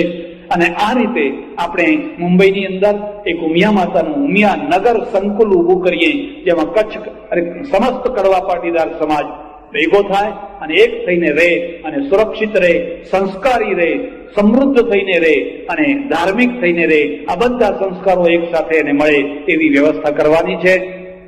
સજ્જનો, હું તો એક સામાન્ય સાધુ છું અને સામાન્ય હોવા છતાં પણ જયારે આટલું મોટું અહીંયા કામ થઈ રહ્યું છે તો એક નાની સરખી આહુતિ, નાની સરખી 25,000 રૂપિયા મારા તરફથી હું પણ આ સંસ્થામાં આપીશ. એટલા માટે કે આ તો તમારા ને તમારા છે. એક હાથમાં આવે છે ને બીજા હાથમાં આપવાનું છે. મારો અંગત કોઈ ખર્ચો નથી. એટલે છતાંય લોકો મને આપે એ હું લઈ લઈશ, પાછો બીજી જગ્યાએ આપતો રહું છું. મને એમાં બહુ આનંદ રહે છે. તમે એટલું તો કહેશો કે ભાઈ સાધુઓ આવ્યા, બધા ઉઘરાણ જ કરતા રહ્યા, પણ આ એક સાધુ એવો આવ્યો કે ઉઘરાણું કરવાની જગ્યાએ તમારું ને તમારું જ છે. એટલે પરમેશ્વર માં જગદંબા ઉમિયા માતાને હું હૃદયથી પ્રાર્થના કરું, તમારો સમાજ ઘણા દુઃખ ભોગવ્યા છે, ઘણા કષ્ટ ભોગવ્યા છે, ઘણું શોષણ થયું છે, પણ હવે એનો સુવર્ણ યુગ આવી રહ્યો છે. સુવર્ણ યુગ બધા ક્ષેત્રોની અંદર. ત્યારે તમે હળી મળીને એક થાવ, સંપીને રહો, સમર્પણ કરો, અર્પિત થાવ અને પોતાના સમાજને વધારે સમૃદ્ધ બનાવવા માટે જે કઈ શક્તિ હોય એ શક્તિ પ્રમાણે આપો. દાન ના આપો તો લોન આપો, પણ લોન આપીને પણ આ એક એવી સંસ્થા ઉભી કરો કે જે સંસ્થા જોવા માટે લોકો દૂર દૂરથી આવે એવી પરમેશ્વર માં જગદંબા તમને અમને સૌને પ્રેરણા આપે, ભાવના આપે. આભાર, ધન્યવાદ. હરિઓમ. મારે તો એક સજ્જન આવે, ગુજરી ગયા, એ રોજ એક જ વાત કરે કે મેં શરીર હું ही નહીં, મારે એના શરીરને કઈ લેવા દેવા નથી. હવે એક વાર બોલે તો ઠીક છે, 2 વાર બોલે તો ઠીક છે, 10 વાર બોલે તો ઠીક છે, પણ તો રોજ એની એ જ વાત કરે. પછી એક દિવસ ધીરે ધીરે એમના ગજવામાં હાથ નાખ્યો. એમના ગજવામાં હાથ નાખ્યો, થોડાક પૈસા હશે એટલે એમણે આમ હાથ દબાવી દીધો. હું પૈસા કાઢી ના લઉં એટલા માટે હું કરીને આમ હાથ દબાયો. અરે મેં કહ્યું તમારે શરીરને કઈ લેવા દેવા નથી, તો આ તો શરીર ઉપર પહેરેલો જબ્બો છે ને, જબ્બાના અંદરનું ગજવું છે ને, ગજવામાં કઈ પડ્યું છે, એને તમારે શું લેવા દેવાનું? તો આમ હાથ દબાવી દે. હું કરે આ માણસને કેન્સર થયું, કાલે મને થઈ શકે છે. કદી એવો દાવો ના કરશો કે મને આવું નહીં થાય, એવું કઈ ના કહી શકાય, ભલભલાને થઈ શકે. પણ છોકરા સાથે એટલી દુશ્મનાવટ કરી, પોતાના સગા છોકરા સાથે. મને કે મુસલમાનને ઘર વેચીશ પણ એને નહીં આપું, ડોહો ઉપર રહે છોકરો નીચે રહે, એટલે ઉપર મુસલમાન બસાવીશ તો મારા છોકરાને ઘર નહીં આપું. મેં કહ્યું એવું ના હોય, તમે તો અધ્યાત્મવાદી છો. મને કઈ બધું ખરું, પણ છોકરા તો મારે એને તો દુઃખી જ કરવો છે. છોકરો તો દુઃખી ના થયો, પણ પોતે બહુ દુઃખી થયા. કેન્સર થયા પછી કોઈ સંગરવા તૈયાર નહીં, છોકરો સંગરવા તૈયાર નહીં. લો હવે આપો તમારું ઘર બીજાને. બહુ દુઃખી થયા. આ વાસ્તવિકતા છે.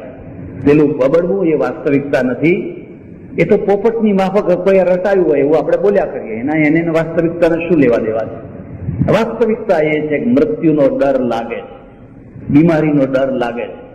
હમણાં જો ડોક્ટર મને એમ કહી દે કે તમને કેન્સર છે, અડધો ચહેરો સુકાઈ જાય. આ વાસ્તવિકતા છે. એટલે તમારા આગળ 2 વાતો છે.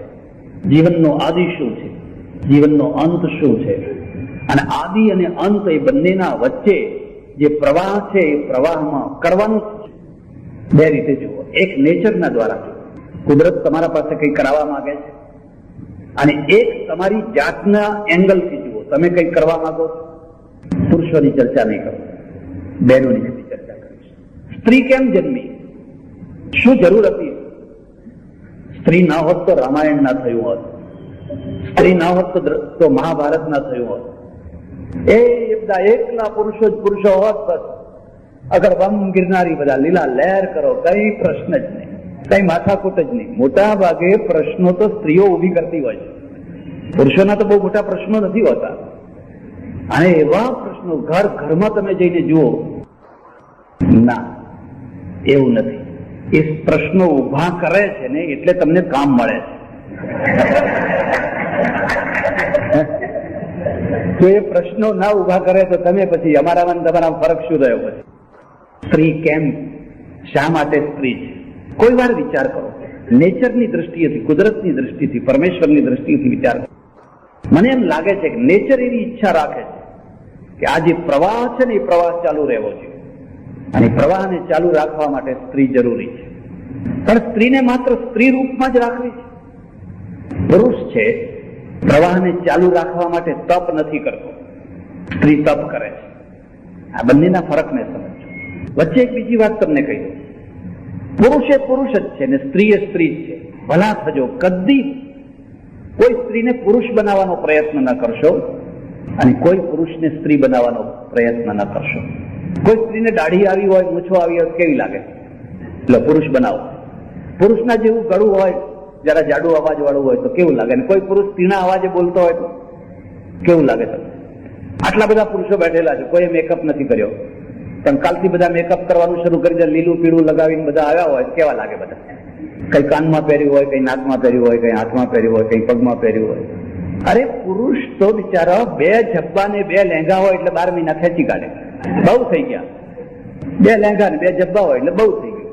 ત્યારે હવે આ કમાણી જશે ક્યાં? એ બધી એનો જ્યાં નવો ડ્રેસ આવ્યો ને કે લાવો લાવો લાવો લાવો, બીજી વાત. અને પુરુષને લાવી આપવામાં આનંદ આવે, એને પાછું લાવી આપવામાં હરખ થાય, દોડા દોડ કરે, જે ઈચ્છા હોય એ બધી પૂરી કરે. પુરુષ તપ નથી કરતો, સ્ત્રી તપ કરે છે.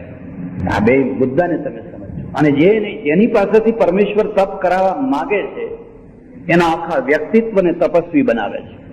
હા, એ તપનું મૂળ પ્રેમ હોય કે મોહ હોય, પણ એ બેય મંગળ છે એટલે તો એ તપ કરે છે. એક બાળક જયારે સંસારને મળે છે, આપણને ખબર નથી હોતી, કોઈ સ્ત્રી ઓછામાં ઓછા 9 મહિના સુધી એટલું મોટું તપ કરે છે કે, અને એ તપની કોઈ નોંધ નહીં, કોઈ પેપર વાળો છાપે નહીં, કોઈ ફોટો ના છાપે. હમણાં 8 દિવસ ઉપવાસ કર્યા હોય તો બધા છાપે રાખે ફોટા બધા. 9 મહિના સુધી એ એટલું મોટું તપ કરે છે. એટલે અમારે ત્યાં એમ કહેવામાં આવ્યું છે, માં એટલા માટે માં છે, એ ભણેલી છે માટે માં નથી, એ રૂપાળી છે માટે માં નથી, એ કોઈ પૈસાદારની દીકરી છે માટે માં નથી, પણ માં એટલા માટે માં છે કે 9 મહિના સુધી મારો ભાર એને હસતા હસતા પ્રેમથી સહન કર્યો. એને આ ના ખવાય તો ના ખાધું, આ ના કરાય તો ન કર્યું, આવું ના થાય તો ન કર્યું. એના આખા મનની અંદર એક જ ઈચ્છા હતી કે મારા અંદર એક બીજો જીવ છે. એટલે આપણે ગુજરાતમાં, કાઠિયાવાડમાં સ્ત્રીઓ જયારે સગર્ભાવસ્થામાં હોય ત્યારે એને 2 જીવી સ્ત્રી એમ કે છે, 2 જીવવાળી સ્ત્રી એમ કે છે. પુરુષને તો એક જ જીવ છે, એને કઈ છે જ નહીં, એને કોઈ તપ નથી કરવાનું. તપ તો પેલી સ્ત્રીને કરવાનું છે. અને મેં કહ્યું એમ, એ તપની કોઈ નોંધ નથી લેવાતી. એક બીજી વાત છે, પણ આવું જરૂર શું છે?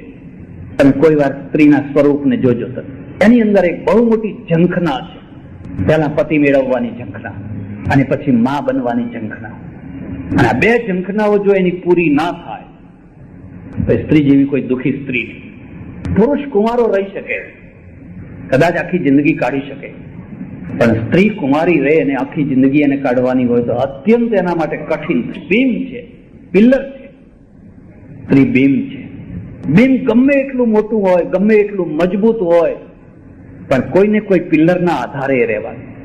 પિલ્લર વિનાનું બીમ ધરતી ઉપર, જમીન ઉપર, અને જમીન ઉપરનું બીમ કશા કામનું નહીં. એના નીચે ના પાર્કિંગ થઈ શકે, ના કોઈ ફ્લેટ થઈ શકે, ના કશું થઈ શકે. એ તો રસ્તામાં અડચણ થઈ. એટલે આ બેયના ભેદને તમે સમજો. એના અંદર એક પહેલી ઝંખના છે, અને એ ઝંખના છે મને પતિ મળે, મને પતિ મળે, મને પતિ મળે, મને પતિ મળે.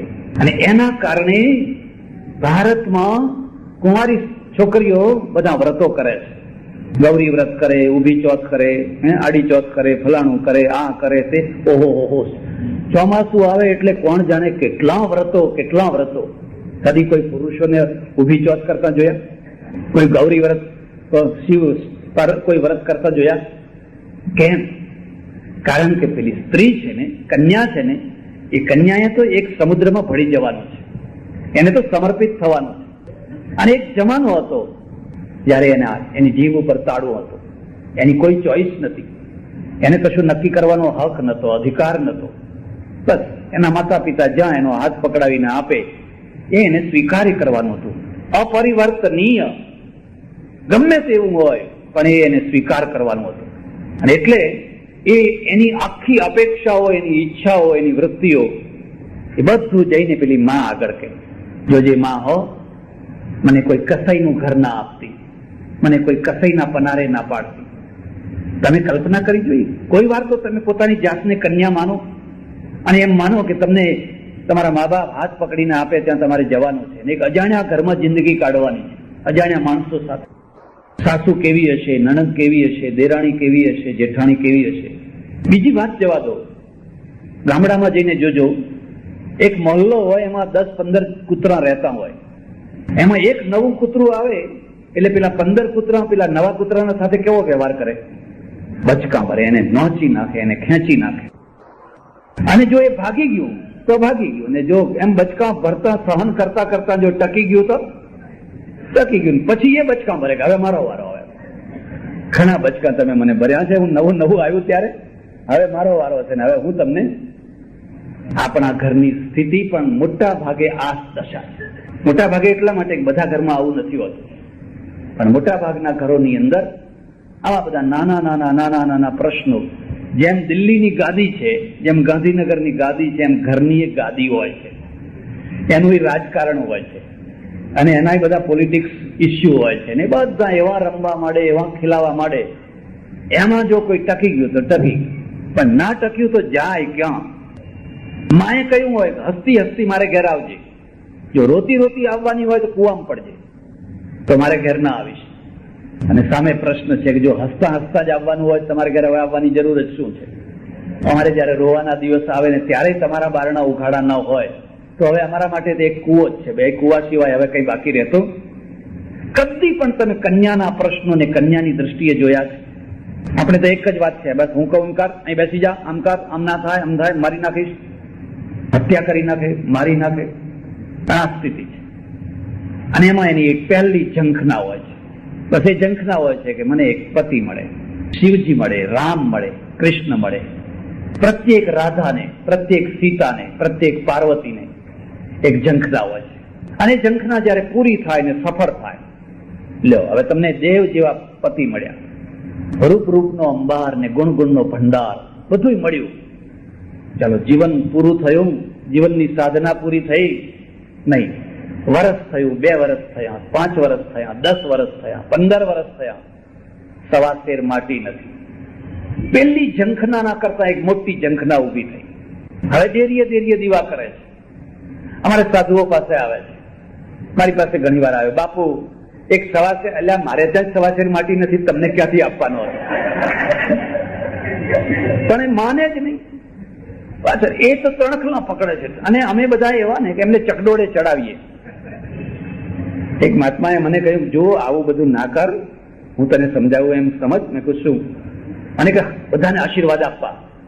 પણ મેં કહ્યું ફળે નહીં તો? અને કે થોડાક ને તો ફળશે જ એમ કે. જે નહીં ફળે એ યાદ નહીં રાખવાના, જે ફળે ને એ પેલો ભૂલી જાય તો આપણે એને યાદ કરાવવાના. જો આ લડકા हमारे आशीर्वाद से हुआ है, એટલે એ ભૂલી જાય તો આપણે એને યાદ કરાવવાના. તમે કહો આવું શા માટે? કે એટલા માટે કે આપણું ચાલે બધું બરાબર, એટલા માટે.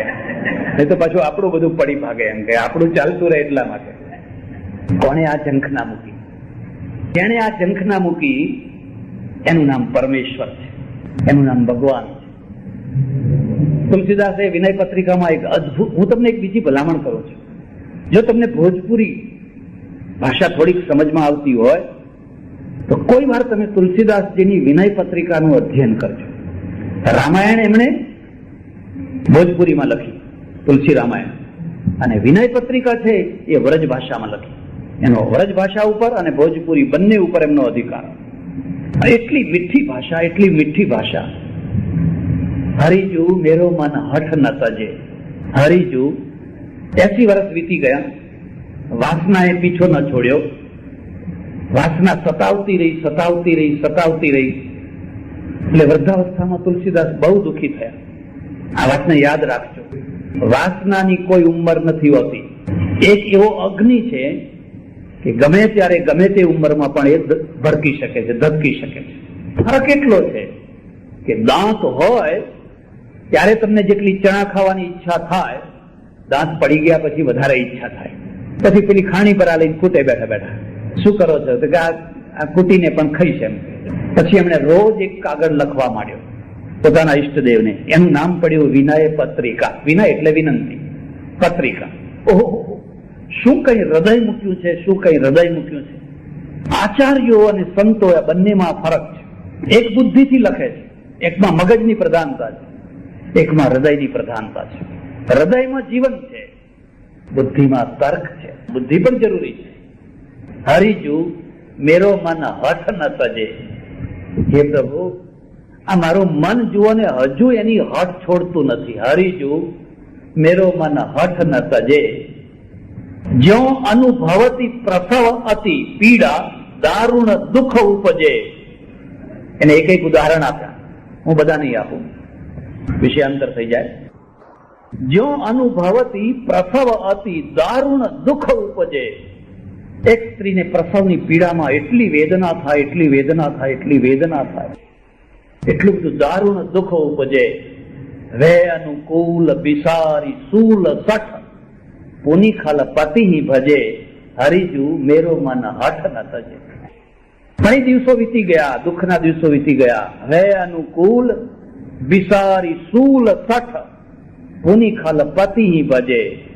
ફરી પાછા હતા ત્યાંને હરિજુ મેરો મન હઠ ન તજે. મેં કેટલા ખટ્ટા ખાધા, કેટલી પછડાટ ખાધી, કેટલો માર ખાધો, માયાનો માર, સંસારનો માર, કેટલો માર ખાધો, પણ હતો ત્યાંને થોડીક વાર એમ લાગે કે હે ભગવાન, હવે જો આમાંથી છોડાવો તો ફરી પાછા હતા ત્યાંને મેરો મન હઠ ન તજ. કોણે આ મૂક્યું છે? આ એક નેચર છે. આ કોઈ મારા હાથની વાત નથી, કોઈ તમારા હાથની વાત નથી. પેલા ઉપરવાળાએ આખી એક વ્યવસ્થા બનાવી છે અને એ વ્યવસ્થાના પ્રવાહમાં આખી દુનિયા તણાઈ રહી છે. એટલે એક ઝંખના અંદરથી ઊભી થાય છે, મને સંતાન હો, મને સંતાન હો, મને સંતાન હો, મને સંતાન હો. પુરુષને કે તમે આ વ્રત કરો, તમે આ કરો, તમે આ કરો. દશરથ છે ને, દશરથની આંખમાં આંસુ આવી ગયા. અને એક બીજી વાત પણ યાદ રાખજો, જેની પાસે બહુ મોટું એસ્ટેટ છે, બહુ મોટી કીર્તિ છે, મોટો પથારો છે, બહુ જયજયકાર છે, હવે બુઝાવાના દિવસ આવ્યા. દીવો ઓલવાઈ જાય, ભલે ઓલવી જાય, દીવાને ઓલવી જ જવાનું છે. અખંડ દીવો તો ભગવાનનો, ભગવાન સિવાય કોઈનો અખંડ દીવો નથી. અને એક ટંકું બુઝાઈ જાય તો બુઝાઈ જાય. કાં તો એટલો મોટો દીવો કે જે દીવાના પ્રકાશમાં હજારો માણસો પોતાનું કામ કરતા હોય, હજારો માણસોને જીવન મળતું હોય, એટલો મોટો દીવો, અને ઓચિંતાનો બુઝાઈ જાય. અને મોટો દીવો બુઝાય તો કેટલું અંધારું થાય. એકાદ તારો આથમી ગયો તો શું થઈ ગયું? આથમી ગયો. હવે એવા તો કેટલાય તારા ઉગતા હોય છે અને આથમતા હોય છે. પણ દિવસના 12 વાગે સૂર્ય આથમી ગયો. હજુ તો 12 વાગ્યા મધ્યાહન છે અને સૂર્ય ઓચિંતાનો આથમી ગયો. માનવ જીવનની પણ આ દશા છે. માણસ બહુ મોટો થયો, બહુ મોટો થયો, બહુ મોટો થયો. એનું કલેવર એટલું મોટું વિશાળ થયું, બધા એને જોઈ શકે છે. પણ તરત જ ચિંતા થઈ, હવે શું, હું નહીં હોઉં તો શું થશે? દશરથને આવી ચિંતા થઈ અને દશરથનો ચહેરો ઉતરી ગયો. શું કરવું? એક બીજી વાત યાદ રાખજો. હું તમને એમ કહું કે નિશ્ચિંત રહો, નિશ્ચિંત રહો, નિશ્ચિંત રહો. અરે તો હું તમને કહું છું, પણ હું ક્યાં નિશ્ચિત છું? પ્રશ્નો, વાસ્તવિક પ્રશ્નો ચિંતા ઉભા કરતા જ હોય છે અને ચિંતા થવી જ જોઈએ. ચિંતા થશે તો એ પ્રશ્નનો ઉકેલ થશે. જો ચિંતા નહીં થાય તો એ પ્રશ્ન ઉકેલાશે નહીં. તમને ઊંઘ નથી આવતી એ બરાબર જ છે, કારણ કે ઊંઘ નહીં આવે તો તમે રાત્રે એનો ઉકેલ શોધશો. અને ભડભડતા પ્રશ્નો છે ને તમને કોઈ ચિંતા જ નથી, ઘસઘસાટ ઊંઘો છો, તો તમે પ્રશ્નો ઉકેલી નહીં શકો. પ્રશ્નો તો તમને વિપત્તિમાં તમારા મગજનું ચિંતન ચાલતું હોય છે, એમાંથી એના ઉકેલ નીકળતા હોય છે. એટલે ચિંતા પણ મંગલમય છે, ચિંતા થવી જ જોઈએ. દશરથને ચિંતા છે, શું કરવું, શું કરવું? આટલું મોટું એસ્ટેટ, અને લોકો એમ કહે છે દશરથ મરી ગયો, બધું મરી ગયું. એક માણસ એવો, જો ચિંતા નહીં થાય તો એ પ્રશ્ન ઉકેલાશે નહીં. તમને ઊંઘ નથી આવતી એ બરાબર જ છે, કારણ કે ઊંઘ નહીં આવે તો તમે રાત્રે એનો ઉકેલ શોધશો. અને ભડભડતા પ્રશ્નો છે ને તમને કોઈ ચિંતા જ નથી, ઘસઘસાટ ઊંઘો છો, તો તમે પ્રશ્નો ઉકેલી નહીં શકો. પ્રશ્નો તો તમને વિપત્તિમાં તમારા મગજનું ચિંતન ચાલતું હોય છે, એમાંથી એના ઉકેલ નીકળતા હોય છે. એટલે ચિંતા પણ મંગલમય છે, ચિંતા થવી જ જોઈએ. દશરથને ચિંતા છે, શું કરવું, શું કરવું? આટલું મોટું એસ્ટેટ, અને લોકો એમ કહે છે દશરથ મરી ગયો, બધું મરી ગયું. એક માણસ એવો હોય છે, એના મરતાની સાથે બધું મરી જતું હોય છે. એક માણસ એવો હોય છે કે એના મર્યા પછી નવું જીવતું થતું હોય છે, એ જીવનને રોકીને બેઠો હોય છે. એક સંસ્થા એવી હોય છે, એ સંસ્થાનો મુખ્ય માણસ મરે તો આખી સંસ્થા મરી જાય. પણ એક સંસ્થા એવી હોય છે કે એનો મુખ્ય માણસ મરે તો સંસ્થા પાંગડી ઉઠે, ખીલી ઉઠે, કારણ કે રોડું બનીને બેઠો હોય. એ કશું થવા નથી દેતો, કશું કરવા નથી દેતો, કઈ નથી થતો, એટલે એ રોડું બનીને બેઠો હોય. હવે શું કરવું? એટલી ચિંતા, એટલી ગમગીની. અને પછી એક વિચાર સૂજ્યો, ચાલો વશિષ્ઠની પાસે જાઓ. વશિષ્ઠની પાસે જાઓ. હું તમને એક ખાસ ભલામણ કરું છું, એકાદ વ્યક્તિ એવો રાખજો જેની પાસે તમે દુઃખમાં જઈને દુઃખ વ્યક્ત કરી શકો, હૃદય ખોલી શકો. જો અનાડીની પાસે હૃદય ખોલશો તો એ હૃદય તોડી નાખશે. પણ કોઈ એવો ડાયો, શાણો, ગંભીર, અનુભવી માણસ હોય એની પાસે જઈને હૃદય ખોલજો. એની પાસે હૃદય ખોલશો તો એ હૃદયનું જતન કરી આપશે. એક બીજી વાત પણ યાદ રાખજો, તિજોરીમાં પૈસા ભરવાની કેપેસિટી હોય છે ને? કેટલા માય બંડલોના બંડલો, બંડલોના બંડલો ભર્યા. મગજમાં એક જ્ઞાન ભરવાની કેપેસિટી હોય છે. એટલે તો જૂનું ભૂલી જાય. તમે રોજ ગોખ્યા કરો, જૂનું ભૂલાતું જવાનું, કારણ કે એ બધી ફાઇલો પેલી ઘોડા ઉપર રાખવાની પણ લિમિટ છે અને ભૂલાવું જ જોઈએ. એમ હૃદયમાં પણ ભરવાની એક લિમિટ હોય છે. તમારા હૃદયની અંદર એટલી વેદના ભરી છે, એટલી વેદના ભરી છે, એટલી પીડા ભરી છે, હવે એને એન્ડ આવી ગયો. હવે હૃદય સહન નથી કરી શકતું. જાઓ, કોઈ એવા આધ્યાત્મિક પુરુષ પાસે જાઓ, એક સંત પાસે જાઓ, એક ઋષિ પાસે જાઓ, એક મુનિ પાસે જાઓ, એની આગળ હૃદય ખાલી કરો. રાત્રે ઘસઘસાટ ઊંઘી જશે. હૃદય હળવું થઈ ગયું, જીવન હળવું થઈ ગયું. વશિષ્ઠની પાસે ગયા અને વશિષ્ઠની પાસે જઈને બહુ રડ્યા. હું તમને એક બીજી વાત પણ કહું છું. હસવાની પણ એક જગ્યા હોય છે અને રડવાની પણ એક જગ્યા હોય છે. જ્યાં હસવાની જગ્યા નથી ત્યાં જે હસતો હોય છે એ કોડીનો થઈ જતો હોય છે. જ્યાં રડવાની જગ્યા નથી ત્યાં જઈને જે રડારડ કરતો હોય છે એ પણ કોડીનો થઈ જતો હોય છે. દશરથ વશિષ્ઠની પાસે જઈને રડ્યા. વશિષ્ઠ કોઈ રાજા નથી, કોઈ સમ્રાટ નથી, પણ વશિષ્ઠ ઋષિ છે. અને ઋષિનો અર્થ થાય છે જે જ્ઞાન અને વૈરાગ્યથી પૂર્ણ હોય.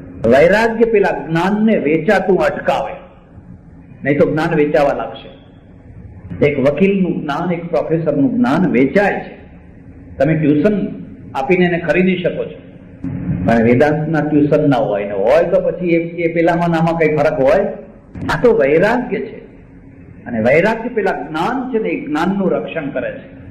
વશિષ્ઠ કે તારા પ્રશ્નને હું જાણું છું, પણ હું શું કરું? મારી એ લિમિટ છે, મારી એ મર્યાદા છે. પણ તું ચિંતા ના કર, હવે તારી ઈચ્છા જ છે.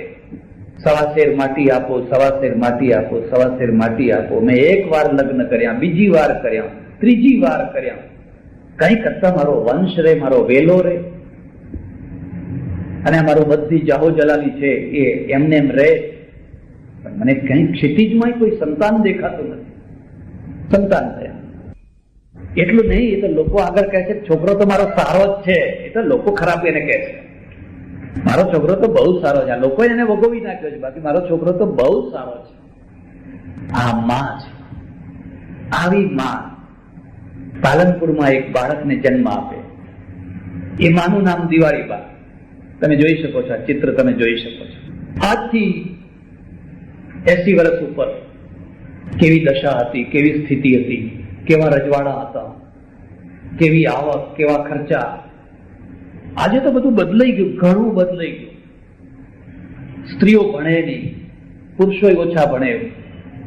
80 વર્ષ ઉપર તો ગામડામાં કોઈ બ્રાહ્મણ ભણે કાં તો કોઈ વાણીઓ ભણે. બ્રાહ્મણ ટીપણું જોવા માટે ભણે અને વાણીઓ ચોપડા લખવા માટે ભણે. બાકી બીજું કોઈ ભણે જ, સ્ત્રીઓ તો ભણે જ નહીં. પણ અભણ હોવા છતાં પણ જે ભણવાનું હતું એ તો નશે નસમાં ભણેલું હતું. થોડો સમય વધારે થઈ ગયો ખરું? મર્યાદા છે. એટલે હું એક બીજી વાત તમને કહું છું. મૂર્તિઓ જોવા નહીં જાઓ તો ચાલશે, પણ કન્યા જોવા જજો. મૂર્તિઓ જોવો પડે પણ કન્યા જોવાની. ને કન્યા એટલે ખાલી કન્યા નહીં જોવાની, એની 2-5 પેઢીઓ જોવાની. જીનેટિક ગુણો આવતા હોય છે, આનુવંશિક ગુણો આવતા હોય છે. બિલકુલ આંખ સારી હોય પણ ત્રીજી પેઢીએ જો આંખ ત્રાસી હશે તો છોકરું ત્રાસું થઈ જવાનું. ત્રાસી આંખ વાળો જન્મ છે. ચોથી પેઢીનો કોઈ માણસ વિંજીકલ હશે, ચોથી 5મી પેઢીમાં છોકરું જે છે એ અડધા ગાંડા જેવું જન્મ છે, કારણ કે જીનેટિક છે. આપણે ઘોડી જોવા જઈએ, ગાય જોવા જઈએ, ભેંસ જોવા જઈએ, કન્યા જોવા જવા. અમારે ત્યાં સામુદ્રિક શાસ્ત્ર છે. કાલે જ મારે આશ્રમમાંથી એક છોકરો મને કે કાલે બાપુ નહીં આવો. મેં કહું કેમ? એમ શરમાઈ ગયો. મેં કહું શું છે? મને કે કન્યા જોવા જવાનું છે. મેં કહું શું જોઈશ? કે એ તો ખબર નથી. મેં કહું તને શીખવાડું શું જોવાનું છે. અમારે ત્યાં સામુદ્રિક શાસ્ત્ર છે. અત્યારે બધું નહીં કહું, સામુદ્રિક શાસ્ત્ર છે. ઘોડાને જોવાનું, ગાયને જોવાનું, ભેંસને જોવાનું, કૂતરાને જોવાનું, માણસને જોવાનું. એનું નાક, એનું કપાળ, એના હાથ, એની ચામડી, એના વાળ, એકે એકના ઉપરથી તમે એક સામુદ્રિક ધોરણ નક્કી કરી શકો કે આ માણસ કેવો હશે. કન્યાના લક્ષણો બધા બતાવેલા છે. એક કન્યા આવે અને હું એક પરમેશ્વરને પ્રાર્થના કરું કે મારા દેશમાં કોઈ સ્ત્રીને વિધવા ના બનાવે, અને વિધવા બનાવે તો ખાનદાન ઘરમાં વિધવા ના બનાવે. નીચેના લોકો હોય ને વિધવા થાય કોઈનો કચરો કાઢે, કોઈના કપડાં ધોવે, કોઈના વાસીડું કરે, કંઈ કરે, જીવન વ્યતીત કરી દે. પણ ખાનદાન ઘરમાં જો વિધવા થઈ, એને 1 વર્ષ સુધી તો ઘરનો ખૂણો પાડવો પડે, બહાર નીકળાય. કેવી રીતે જીવન વ્યતીત કરવું? જે માણસ મરી ગયો છે એની જે ખોટ પડી છે એને કોઈની પડી નથી, આજુબાજુના માણસોને કોઈને પડી. એક જ છે કે હવે આ વિધવાની મિલકત કેમ ખેંચી લે, શું કરીએ તો આના ખેતર, આનું ઘર, આની દુકાન બધું આપણા હાથમાં આવી જાય. એ તો બિચારી વેદનામાંથી દુઃખી થઈ ગઈ છે. એમાંથી એક છોકરો ઉછેરીને મોટું કરે. હું માનું છું કે વિધવા માં હોય અને એને બાળકને ઉછેરીને મોટો કર્યો હોય, એને વંદના કરવી જોઈએ, એને પ્રણામ કરવા જોઈએ.